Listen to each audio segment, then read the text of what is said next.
Good afternoon, everyone. Thanks for the fidelity by joining us in this 12 p.m. Balingua newscast. On Equinox Television, the first partisan friends with you, Julien Bef. Bonjour.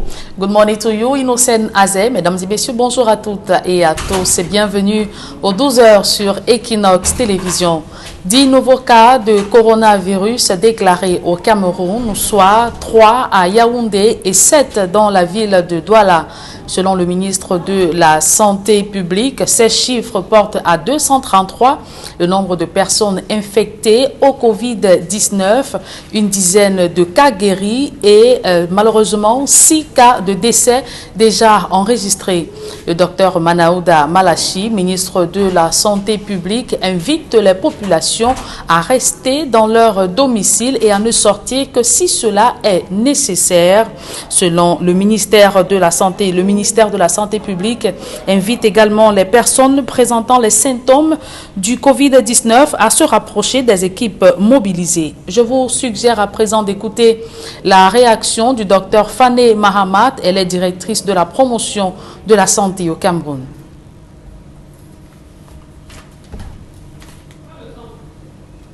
Et celles ayant été en contact avec les malades à se rapprocher de nos équipes mobilisées pour une prise en charge rapide, gage de la guérison. Pour revenir sur la campagne de sensibilisation et de testing généralisé des populations de la région du littoral, nous confirmerons qu'elle se tiendra du 2 au 6 avril 2020. C'est l'occasion pour nous d'inviter les uns et les autres à se signaler pour bénéficier de cette opportunité qui se présente à eux. Notons que tous les cas détectés négatifs sont autorisés à retourner chez eux et invités à observer les mesures édictées par le gouvernement. Bien que certains cas soient asymptomatiques, il convient de préciser que cette maladie se manifeste notamment par la fièvre, la toux, l'écoulement nasal, la sueur et des difficultés respiratoires. S'agissant du transfert des cas confirmés dans les logements sociaux, nous indiquons que le processus suit son cours. Vous venez de suivre le docteur Fané Mahamat, directrice de la promotion de la santé au Cameroun. Et après la création d'un fonds spécial de solidarité, de lutte contre le Covid-19, 1 milliard de francs CFA doit être injecté pour le financement des opérations relevant de la stratégie de riposte contre la propagation du Covid-19. Cet approvisionnement du fonds spécial est une décision du chef de l'État, Paul Biya. Et comment réagit l'opposition à l'annonce de ce fonds de solidarité nationale? Le Social Democratic Front estime que les initiatives de financement de lutte contre le Covid-19 posent un problème de transparence et de conformité dans la gestion des finances publiques. Selon le ministre du Shadow Cabinet du SDF de l'information, ça n'a pas de sens que des contribuables signent des chèques au ministère de la Santé qui n'est aucunement un poste de trésor public. Pour Jean-Robert Warfo, il y a des conditions préalables pour susciter un véritable élan de solidarité nationale et une motivation des Camerounais à apporter leur contribution à la lutte contre le Covid-19. Dans un communiqué, le SDF précise que les besoins de l'État doivent clairement être évalués en termes financiers ou de contribution en ressources humaines. Des concertations inclusives avec les acteurs de la société civile doivent se tenir pour fixer le cap et définir les lignes budgétaires. Mettons le cap à présent sur Bafan où un hôpital a été fermé et le personnel mis en quarantaine. Cette décision fait suite à la découverte d'un cas de contagion au coronavirus dans une formation sanitaire. Leclerc Tchakem. 5, c'est le chiffre du jour pour la région de l'Ouest au sujet du nombre de patients testés positifs au Covid-19. 7 longs, mais le mal gagne du terrain dans cette partie du Cameroun. Le 4e cas est un personnel de santé en service au centre médical d'arrondissement de l'Effet Baleine, arrondissement de Bafoussam 12e. Comme l'indique ce communiqué du délégué régional de la santé publique pour l'Ouest, le personnel en question a été en contact avec le 3e cas qui a séjourné dans cette formation sanitaire avant d'être transféré à l'hôpital régional. D'où la décision de l'autorité sanitaire de fermer provisoirement le centre aux usagers et la mise en quarantaine d'hygiène de son personnel. Mais les patients n'ont pas cessé de frapper aux portes. Nous avons rendez-vous avec le médecin pour les médicaments. Bon, quand nous arrivons à l'entrée, le vigile nous menace. Aucune explication, fichez le camp.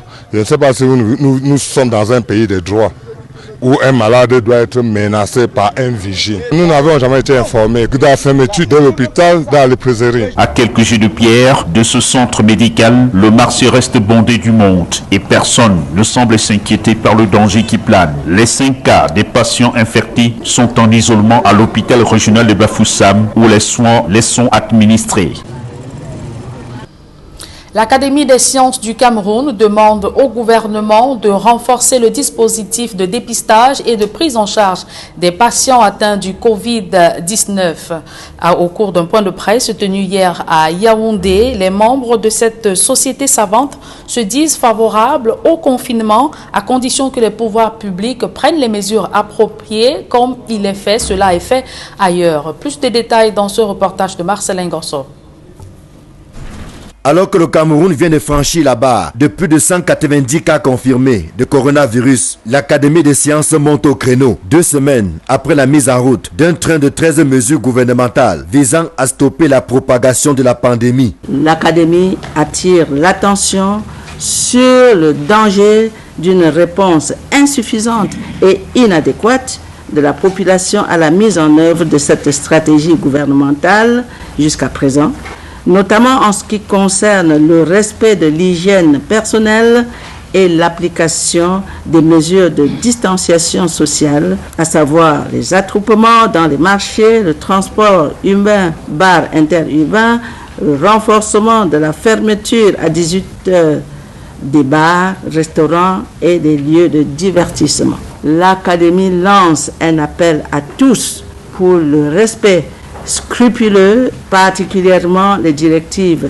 individuelles et communautaires sur l'hygiène et la distanciation sociale. La sortie de l'Académie des sciences du Cameroun coïncide avec le débat qui a cours en ce moment sur l'urgence ou non d'un confinement partiel ou général de la population. Si la décision finale appartient aux politiques, l'Académie pense néanmoins qu'un certain nombre de préalables doivent être remplis avant toute initiative allant dans ce sens. L'Académie plaide pour que le gouvernement initie une réponse stratégique d'urgence et de contingence, y compris une planification socio-économique et nutritionnelle pour accélérer la distanciation sociale et pour inclure un regroupement partiel ou total des villes, régions et même un confinement national en cas d'épidémie majeure de Covid-19 au Cameroun. C'est quelque chose à bien réfléchir. Le Sénégal a pris une décision, vous avez suivi, mais l'État a donné 50 milliards pour la nutrition des gens qui sont dépourvus de nutrition. Donc ces mesures sont des mesures à prendre, mais aussi à prendre avec beaucoup de stratégies pour pouvoir alléger la souffrance de la population.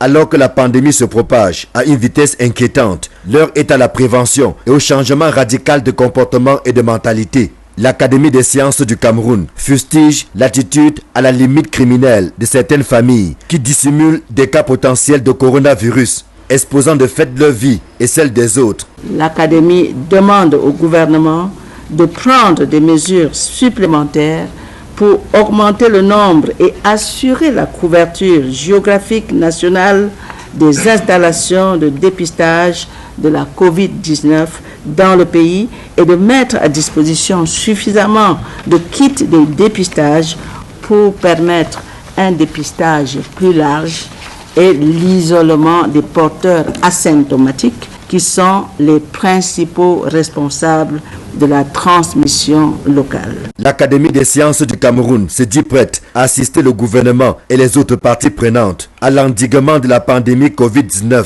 convaincue qu'ensemble, la victoire contre le coronavirus est possible. Impact de la pandémie du coronavirus en zone CEMAC, les 6 États membres redoutent des conséquences dramatiques pour leurs économies. Ainsi, la BEAC et la BDEAC viennent d'engager une dotation de 95 milliards de francs CFA pour soutenir les pays de la zone CEMAC. La chute drastique des cours du pétrole brut faciliterait davantage la collecte des recettes. Jean Pochouniat. Ce n'est plus un doute pour les pays de la communauté économique et monétaire de l'Afrique centrale. La pandémie du coronavirus qui secoue la planète aura des effets néfastes sur les économies des 6 États membres. Le Gabon, le Tchad, la Guinée équatoriale, le Congo-Brazzaville ou le Cameroun redoutent déjà des conséquences drastiques sur leur budget 2020, en partie basé sur des recettes pétrolières. Le prix du baril de brut ayant chuté sur le marché mondial. Nous avons fait notre budget, notre loi de finances 2020 sur une hypothèse d'un baril du pétrole à 54,4 dollars. Là, nous sommes à moins de 30. Vous comprenez que la conséquence est immédiate. Deuxième poste de perte de recettes publiques qui va subir le contre-coup du coronavirus, c'est le commerce avec l'extérieur. Avec la diminution des échanges avec le monde extérieur, les importations vont baisser. Si les importations baissent, ça veut dire les recettes douanières vont baisser. Tout cela va également avoir des conséquences sur l'économie réelle. Je ne vais pas entrer dans les détails ici, mais il a été bien constaté que les effets vont être terribles pour nos États. Et pour parer aux méfaits de la pandémie dans l'urgence, 2 banques, la BEAC et la BDEAC, envisagent de débloquer dans de meilleurs délais un montant cumulé de 95 milliards 500 millions de francs CFA pour soutenir les économies de la CEMAC. Il y a d'autres mesures qui sont des mesures techniques de politique monétaire prises par les États, prises par la BEAC, mais on peut bien comprendre l'intérêt de ces mesures. C'est qu'il faut injecter de l'argent dans l'économie, il faut également que les crédits soient facilités. Sur le moyen terme, la CEMAC prévoit recourir aux institutions de Bretton Woods, en l'occurrence le Fonds monétaire international. Il faudra aller vers les institutions internationales, notamment les institutions de Bretton Woods, comme le Fonds monétaire international. Et là, il est clair que, heureusement, certains en haut niveau, au niveau de la Banque mondiale, ont déjà commencé à envisager cette hypothèse-là. C'est celle de soit alléger, soit alors carrément annuler la dette. Le Cameroun souscrit à toutes ces mesures? Ah bien sûr, ça a été une longue discussion. Avec toutes ces mesures, il s'agit pour la CEMAC de relancer les investissements, soutenir la croissance et ainsi préserver les emplois, la vie des entreprises et maintenir l'équilibre social. Au niveau de chaque État, il faut déjà une certaine discipline, une réallocation des ressources en fonction des priorités. La priorité maintenant, c'est combattre cette pandémie et soutenir le tissu économique, parce que nous avons peur qu'il y ait des licenciements, il y ait des fermetures, etc. Donc il y a un effort à faire sur ce plan-là. Du moins, l'évaluation réelle de l'ampleur des dégâts sur les économies de la CEMAC ne sera pas avant la fin de la pandémie du coronavirus, qui fragilise l'économie mondiale. À présent, la deuxième partie de ce journal, elle est en langue anglaise. Avec vous, Innocent Nazé. Good day once again. Thank you, Julien. Good day once more. And to you viewers, good day as well. Thanks for staying with us. Cameroon now registers 233 persons suffering from the COVID-19 pandemic. And that was after 10 new cases were confirmed this Wednesday morning, April 1st, 2020, following tests conducted on 81 persons. In a tweet, the Minister of Public Health, Dr. Manawda Malachi, says in all there are 217 active cases. As for the new cases, 7 were positive in Douala. Of the 45 tested, 3 were tested positive in Yaoundé. Of the 33 tested and 0 positive in Obala. Out of 3 screened, Dr. Manawda Malachi advises all to stay home except when of absolute necessity. Also that mouths and nostrils be covered when going out. And the President of the Republic, Paul Biya, has created a special national solidarity fund that is to take care of the 233 patients suffering from the COVID-19.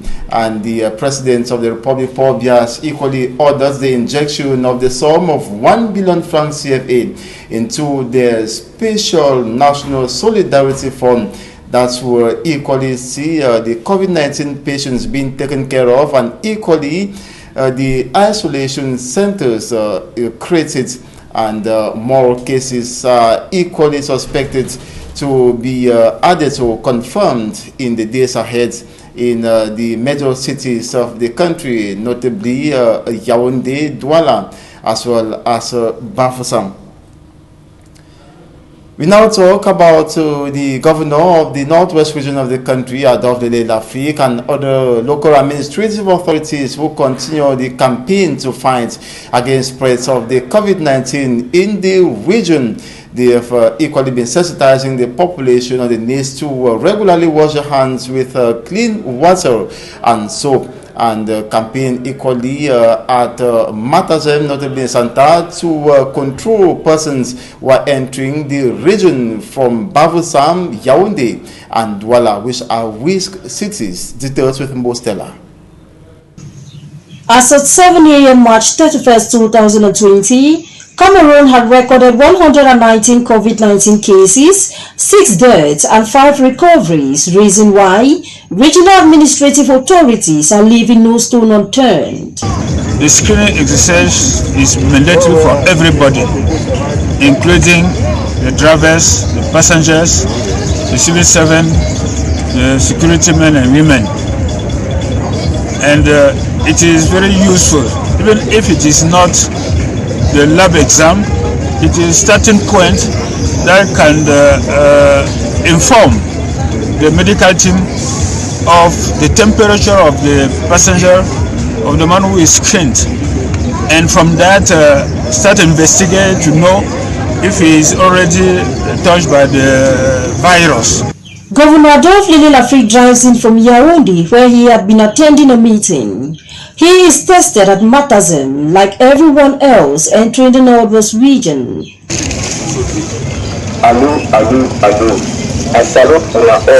Bamenda might not have recorded any COVID-19 cases so far, but everyone is aware and observing some measures. When I go cold store for buy my fish, we use sanitizer. We for food market, we don't start since the day when they announce and say, no, all man must wash his hand, all man must get this mask, and all man must sanitize his hand because they sick, you know, fine. Because you look man for face, you don't know man way you get the sick.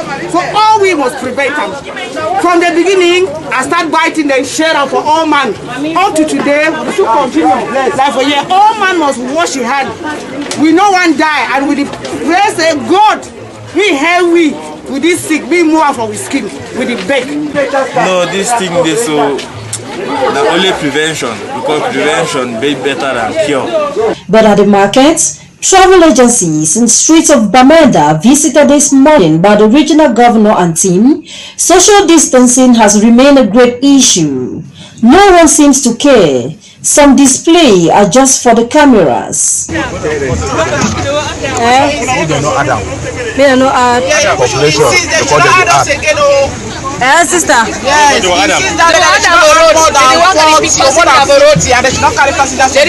are carrying passenger on the way.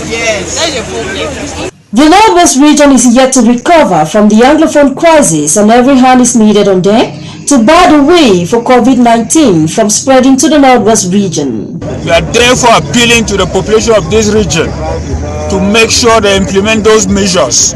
They better stay at home. They shouldn't travel because it is risky to travel this time around. The school has already been closed. The parents shouldn't, instead of taking care of their children at home, send them to the market where they are at risk.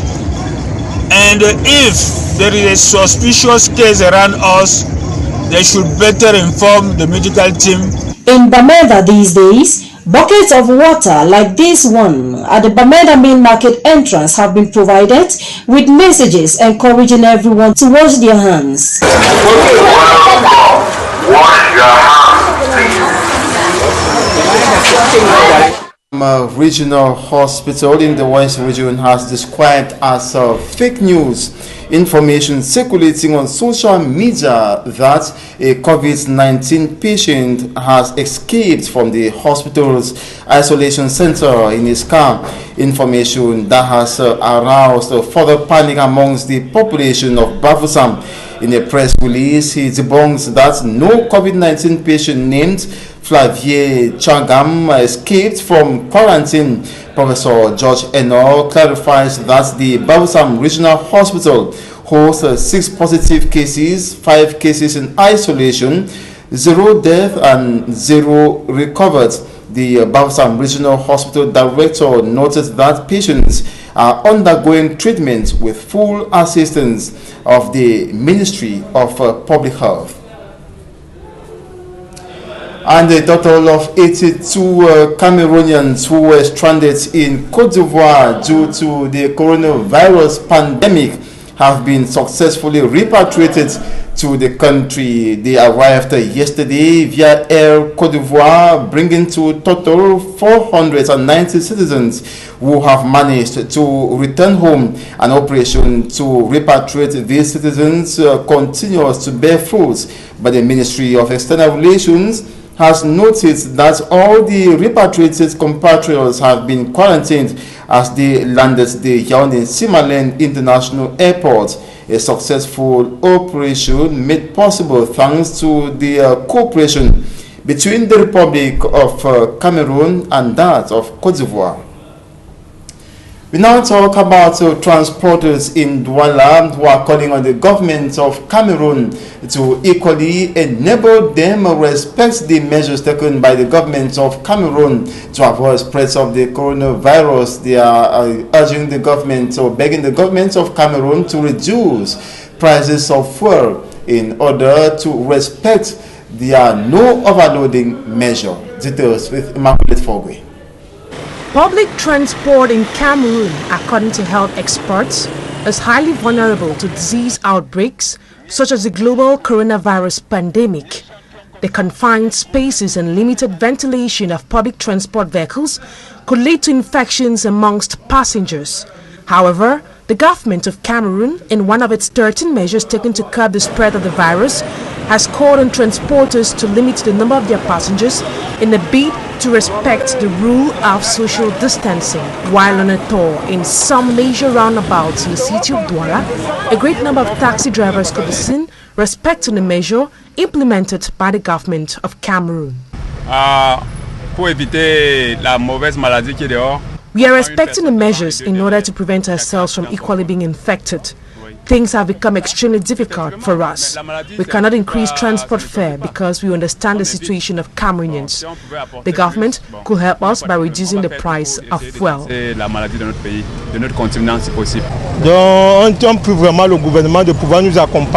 The government has to accompany us in this situation because it is difficult for us.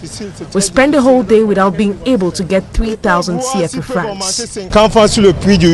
Interurban transport agencies are equally stepping up the fight to help curb the spread of the virus in their different traveling agencies. A daily routine of sanitizing their buses have been implemented. Water and soap has equally been made available for passengers. We are respecting the measures implemented by the government with regards to the transport sector. We do sanitize our buses daily. A bus which is meant to carry 70 persons is now carrying 50 persons. Drivers are calling on the government to see to it that the flights are taken into consideration so as to enable them meet up with running costs.